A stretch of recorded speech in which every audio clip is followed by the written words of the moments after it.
Bonjour à tous, bienvenue au Divan des Confessions. Notre invité aujourd'hui est quelqu'un très important dans le futur. Je crois que je vais l'appeler Hassan directement parce que je le connais déjà depuis un petit temps et je connais son travail sur le terrain. Hassan, bonjour. On peut se Oui. tutoyer directement, Hassan? Bonjour Mohamed. Moi, je voudrais commencer par remercier le Studio 124 pour l'invitation. C'est vraiment un plaisir pour moi d'être ici avec toi. C'est gentil, mais tu le remercieras après si ça réussit. Elle est bonne, hein? Hassan, comment vas-tu? Ça va très bien, merci. D'accord. Vous avez un beau parcours. Écoutez, c'est un parcours qui a commencé, si on doit parler de politique, en 2010. Oui, mais on Ouais, ne va pas parler politique. ouais. Hassan, quelles sont tes origines d'abord? Je suis d'origine turque. Mes grands-parents sont venus ici à Schaerbeek en 1965. Je suis de la troisième génération et mes enfants sont de la quatrième génération. Vous, vous êtes né à Scarbeck. Oui, oui, je suis né à Schaerbeek, j'ai grandi à Schaerbeek, j'ai fait mes études à Schaerbeek. On a toujours été à Schaerbeek. Mes enfants sont à Schaerbeek. Mon épouse aussi est une Schaerbeckoise. Schaerbeckois à 100%, pardon. Non, je dirais à 200%, Ah, né à Scarbeck. ouais. Hassan, vos parents sont originaires de quel régime? Mes grands-parents sont originaires de la région d'Emirdağ. Oui, C'est une région qui se trouve dans le centre de l'Anatolie. Et mon grand-père, il a pris sa valise et son courage. Il est venu ici en Belgique en 1965. Et je voudrais profiter de ce moment pour saluer le courage et la détermination de cette première vague de travailleurs immigrés arrivés ici en Belgique pour offrir un meilleur avenir à leurs enfants et à leurs petits-enfants. Et je les remercie infiniment, vraiment. d'accord. Alors, pour les remercier, quel était le travail effectué par votre grand-père? Mon grand-père, quand il est venu ici en Belgique, il a travaillé comme livreur à Jacques Mott, l'entreprise Café? oui, de café. Il a été livreur, il a travaillé comme livreur pour eux. Et pour finir, il a été entrepreneur. Il a ouvert un des premiers cafés turcs de Belgique. C'est un café qui a été ouvert en 1973. Chaussée Oui, c'est ça, Chaussée-d'Ac, dans la petite Anatolie. Café Emirdağ. Oui, On y a été. oui. Et vos parents, que faisaient-ils, vos parents? Ben, mon père aussi, entrepreneur, gérant de café. Et moi, j'ai grandi dans ce café, en fait, avec cette première vague et cette deuxième vague d'immigration. On avait là des messieurs qui venaient au café. Et moi, j'étais gamin, j'avais 10, 12 ans. Et je lisais leur courrier, par exemple. Je partais avec eux chez le médecin. Je servais de traducteur. Donc, Oui, je partais avec eux à la commune. déjà, vous faisiez une action sociale. Oui, c'est ça, en fait. J'étais déjà là, j'étais très actif. Je les accompagnais, je les encadrais. Et par après, je me suis trouvé en politique. D'accord. Alors, en tant qu'élève, quel élève vous avez été ici? D'abord, à quelle école vous J'ai avez fait été? l'Institut Sainte-Marie, rue Setain, Oui, puis oui. Chaussée d'Acte. J'ai fait mes études primaires et secondaires là-bas. J'étais un très bon élève. J'ai fait des études en sciences économiques. J'ai jamais doublé. Très bon élève, très studieux. Ma mère, elle me forçait toujours, comme nos parents, à- elle était toujours derrière moi. Elle m'a encouragé pour que je termine mes études. Et Et vous voilà les avez quoi. terminés. Et voilà quoi, oui. D'accord. Alors, en tant que bon élève, etc., vous aviez déjà les actes sociaux, vous aidiez les gens à lire leurs lettres, les médecins, etc. Mais quel était votre rêve? En tant qu'enfant, qu'est-ce que vous, quel était l'objet le plus important pour vous pour l'avenir? Moi, mon rêve à moi était de devenir entrepreneur. Pourquoi? Parce que je prenais exemple sur mon grand-père. Il Oui, est, donc, oui, il vient ici pour offrir un meilleur avenir à ses petits-enfants, puis il travaille comme livreur, puis il ouvre un café, il devient entrepreneur, et puis mon père devient aussi entrepreneur à 19, 20 ans. Et puis moi, je voulais suivre ce chemin. Mon rêve était de devenir entrepreneur, et je crée ma société à 22 ans. Je crée une société à 22 ans, Société 2? une société, j'avais ouvert un magasin, pardon, qui vendait des matériaux de construction, un bricot.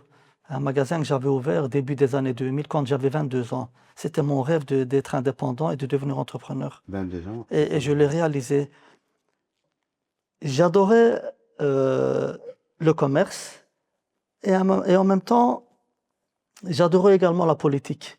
Je suivais les actualités politiques et je voulais aussi faire de la Mais ça, politique. c'était personnel. Vous Ouais. suiviez. Non, Il n'y ça a pas quelqu'un. c'était vraiment personnel. Oui, il n'y a pas Vraiment. quelqu'un dans la famille qui était Non, politicien, quoi que ce vraiment soit, c'était personne. votre envie. Oui, c'était mon ambition. Et j'observais des inégalités sur le terrain. Il y avait des jeunes qui avaient pas mal de potentiel, mais qui n'avaient pas la même chance. Les habitants et les citoyens qui venaient vers nous, et qui se sentaient pas écoutés. Et moi, j'avais envie de transformer les choses. Et c'est la raison pour laquelle je m'étais à l'époque engagé en politique, début des années 2010. Donc, on peut dire que les gens, franchement, vous étiez un neutron qui aidait beaucoup la population déjà à votre âge. Quand j'étais gamin, Donc, c'est pas étonnant que vous êtes arrivé là où vous êtes aujourd'hui. oui, on peut dire ça comme ça. Et puis, au niveau de la population, je vois que vous vous entendez pratiquement avec tout le monde. Tout le monde vous met d'après ce qu'on entend, tout le monde vous met à une position quand même assez confortable. Moi, ma philosophie a toujours été d'être proche des citoyens. C'est ma philosophie, la proximité. Et c'est à travers ça que j'ai exercé vraiment pas mal de fonctions à tous les niveaux de pouvoir. J'ai commencé comme conseiller communal, puis député, vice-président du Parlement, sénateur, aujourd'hui président du conseil communal. Et je serai bientôt bourgmestre de Schaerbeek parce que j'ai toujours été proche du citoyen et j'ai toujours construit en écoutant les citoyens. Donc c'est une place légitime, on va dire.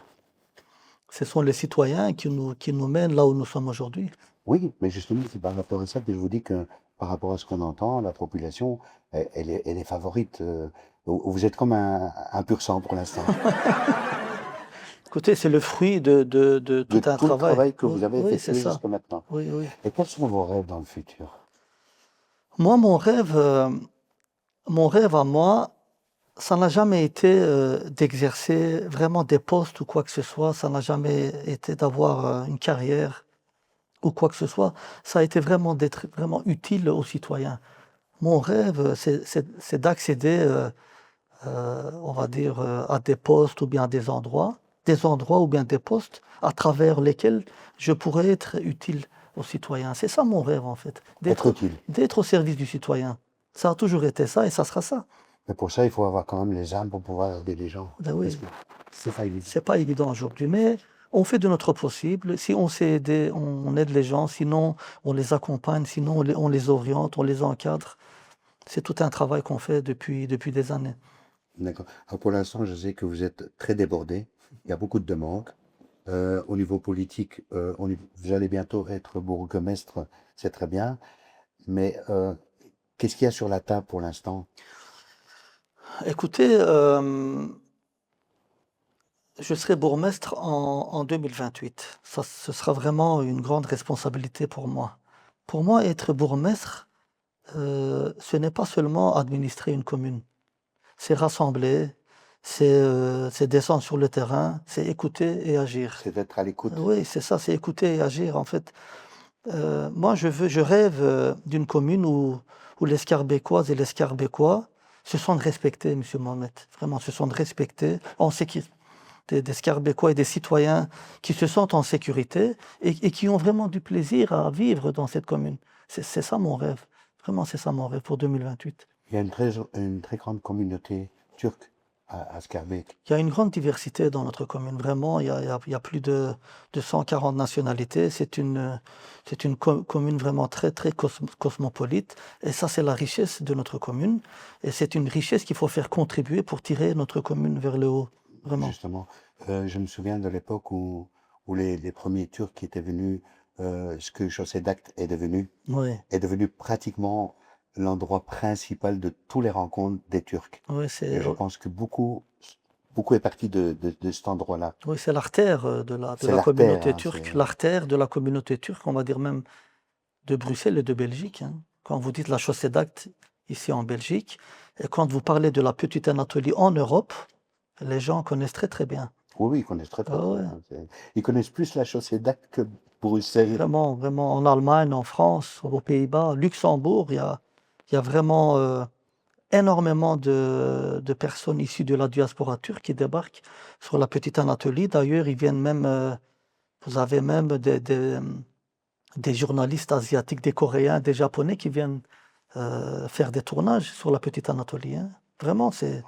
Mais justement, par rapport à ça, je ne sais pas de quel côté à Istanbul, où il y a un village où on fait des tournages pratiquement 24 heures sur 24. Ça vous parle? Où ils Tous font les films turcs, les toutes les séries. séries. Je connais pas exactement le nom de la ville, mais je vois où c'est. Mais on voit par rapport, j'ai eu l'occasion d'aller à Istanbul, et on voit l'effervescence qu'il y a, comment grâce à l'audiovisuel, aux films, aux séries, comment les gens vivent, comment ils sont heureux. Et vous faites briller aussi le pays à travers les séries. Et à travers ces séries, vous les faites briller dans le monde entier, hein. C'est ça. Et vous faites connaître la culture La et culture. les origines, on va dire, dans ce cas-ci, turques.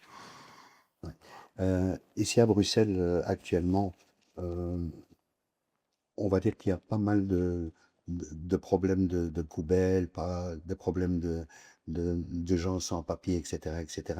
Où en êtes-vous aujourd'hui En ce qui concerne, en ce qui concerne la gare du Nord, le quartier Nord en tout cas? en ce qui concerne le quartier nord et en ce qui concerne la propreté dans le quartier nord, il y a vraiment des ramassages qui sont faits quasi tous les jours, hein, dans le quartier nord. Mais le problème en même temps, Monsieur Mohamed, je pense qu'il y a aussi un souci d'éducation aussi. Par exemple, vous ramassez les poubelles, on va dire à midi, et vous repassez à 2 heures, il y a encore des poubelles. Vous repassez à 16 heures, il y a encore des poubelles. Je pense qu'il y a aussi un problème d'éducation. Moi, je le sais, les ramassages sont faits. Les ramassages sont faits. La commune et en même temps, pour la rue de Brabant, la région fait vraiment un travail remarquable. On- Mais il y a toujours des poubelles et les gens viennent déposer Ben oui, mais c'est ça qu'on leurs comprend déchets. pas. C'est ça le problème. Je pense qu'à partir d'un certain moment, il faudra mettre des caméras mobiles pour sanctionner les personnes qui Mais viennent, ça, la population, à l'époque, moi-même, on avait demandé à Claire Failly euh, de meubler un petit peu le qui quartier viennent avec les faire des dépôts caméras. clandestins et ça va Mais il y pas. a des lois, il y a des ceci, il y a des cela. En fait, on ne peut pas faire n'importe quoi avec les Oui, caméras. C'est mais vrai? c'est vrai, il y a le souci de la protection de la vie privée, le RGPD. Mais moi, je pense que pour lutter contre les dépôts clandestins, surtout dans notre commune, à partir d'un certain moment, je pense qu'il faut utiliser les caméras mobiles et qu'il faut sanctionner les personnes qui viennent déposer leurs déchets ici. Dans notre commune, vous avez des personnes qui viennent de la périphérie carrément. Ils viennent en voiture et ils déposent leurs déchets et ils partent. Ça va vraiment pas. Et en ce qui concerne l'insécurité dans notre commune et surtout dans le quartier nord, la rue de Brabant, la rue d'Ascot et la Place Litz, euh, on a besoin de plus d'effectifs. Et ici, je voudrais faire un appel que j'avais déjà fait par le passé, et surtout au fédéral, de mettre beaucoup plus de moyens ici à Scarbeck et aider notre commune à avoir beaucoup plus d'effectifs. Parce que nous, quand on parle avec la police, eux, ils nous disent qu'on n'a pas assez d'effectifs pour assurer la sécurité à la rue d'Ascot, à la Place 6 et à la rue de Brabant. J'ai fait une capsule vidéo pendant la campagne à la rue d'Ascot et j'ai failli me faire agresser aussi. Ah Et bon? ouais, ça a duré un quart d'heure, hein. On a mis une caméra, j'ai fait une capsule vidéo pour la campagne. J'ai failli me faire agresser aussi. Il y a vraiment un souci. Il faut que dans notre commune et à Scarbeck, les femmes, les enfants, les Scarbeckoises et les Scarbeckois puissent vivre en sécurité et dans la sérénité, parce que ça va vraiment pas. Et on a besoin de plus de moyens, et c'est le fédéral qui doit nous donner ces moyens. Mais justement, en discutant avec la police, en discutant avec le bourgmestre, etc., le problème d'effectifs, nous sommes tout à fait d'accord, Ouais. etc. Mais il y a des endroits qui sont ouverts et qui portent préjudice au quartier. Mais Ça, est-ce que... comme vous le savez, il y a un couvre-feu qui existe à la rue d'Ascot et à la Place Sitz. Les carrés sont fermés à partir d'1 heure du matin. Et Mais 1 heure les du matin, cafés, c'est tard, monsieur le les bourgmestre. cafés aussi à 1 heure du matin en semaine et le week-end, ils doivent fermer à partir de 3 heures du matin. Les carrés, les cafés et les bistrots. Mais vous ne trouvez pas que c'est tard? C'est dans le cadre d'une discussion aussi avec avec les tenanciers de café, les riverains, avec les commerçants et les bistrots qui se trouvent à la place 6. On a voulu trouver l'équilibre entre les commerçants Mais d'après ce que et disait, les riverains. d'après ce que disent la population, il y a des trucs, il y a des cafés et tout qui doivent absolument disparaître et changer l'environnement. Ouais, les Parce qu'il y a riverains, une ouais. insécurité, la boisson, la drogue, etc. Il y a un commerce en dessous de la table et la population le constate. Et c'est là que les gens voudraient qu'on se batte. Il y a vraiment des vrais soucis. C'est la raison pour laquelle la décision de fermer les carrés à 1 heure du matin a été prise il y a quelques mois déjà. On discute toujours avec la police. Il y a la police qui nous fait quasi tous les jours un rapport sur l'insécurité et sur la criminalité ici dans ce quartier. Et on pourrait adapter les mesures à l'avenir en fonction du rapport que la police nous présentera dans les prochains mois concernant ce quartier. D'accord. Alors, la question suivante, par rapport aux travaux qu'il y a à la gare du Nord pour l'instant, que se passe-t-il réellement? Parce que ça prend du temps et les gens voient que ça n'avance pas. Qu'est-ce qui se passe? Il y a 4 tours. Il y a des tours qui vont arriver ici à la gare du Nord et ça va changer vraiment l'envergure de la gare du Nord. C'est la raison pour laquelle, avant que ces projets aboutissent, il faut trouver des solutions concernant ce problème de propreté et d'insécurité. Imaginez-vous les fonctionnaires qui débarquent ici, qui viennent travailler à 7h et à 8h du matin et qui se font agresser, par exemple. Ça va vraiment pas. Il y a un projet pharaonique qui va arriver ici à la gare du Nord et comme je vous le dis, ça va changer l'envergure du quartier et ça sera bon pour tout le monde et ça sera positif pour tout le monde. Donc il faudra anticiper et régler les problèmes à l'avance pour faire de ce quartier vraiment un endroit et un quartier emblématique de Bruxelles. C'est ça notre ambition à l'avenir. Donc, on voit que de toute façon, tout est pris en main et qu'il y a une discussion et que ça avance très très vite. Oui, vraiment, c'est... Messieurs et mesdames, on arrive à la fin. Hassan, n'oubliez pas, c'est une image et je vous assure, c'est la première émission qu'on fait avec lui. Ce n'est qu'une première. La seconde, elle sera encore plus approfondie. Un grand merci, Hassan. Merci à toi. Et je voudrais aussi terminer, Mohamed, Mais c'est ce que j'allais te poser la en te question. remerciant, C'est ce vraiment. que j'allais te poser Oui, la dernière question. oui, J'ai fait mon petit truc. oui. Maintenant, Hassan, que voudrais-tu dire à ta population? Vraiment, je voudrais commencer par te remercier, Mohamed. Vraiment, merci beaucoup pour l'invitation. C'était vraiment un plaisir pour moi d'être ici avec toi et de participer à cette émission. Pour les Scarbecoises et les Scarbecois, leur dire que depuis 2010, j'ai exercé pas mal de fonctions à tous les niveaux de pouvoir. Et ma philosophie principale, c'est la proximité. Et je serai toujours proche des citoyens, je descendrai toujours sur le terrain, je serai avec les habitants. Et nous, on a mis dans notre programme et au cœur de notre programme la concertation citoyenne. Et nous, avec mes camarades, on construira le Scarbec de demain ensemble avec les Scarbecquoises et avec les Scarbecquois. Merci beaucoup et à la prochaine.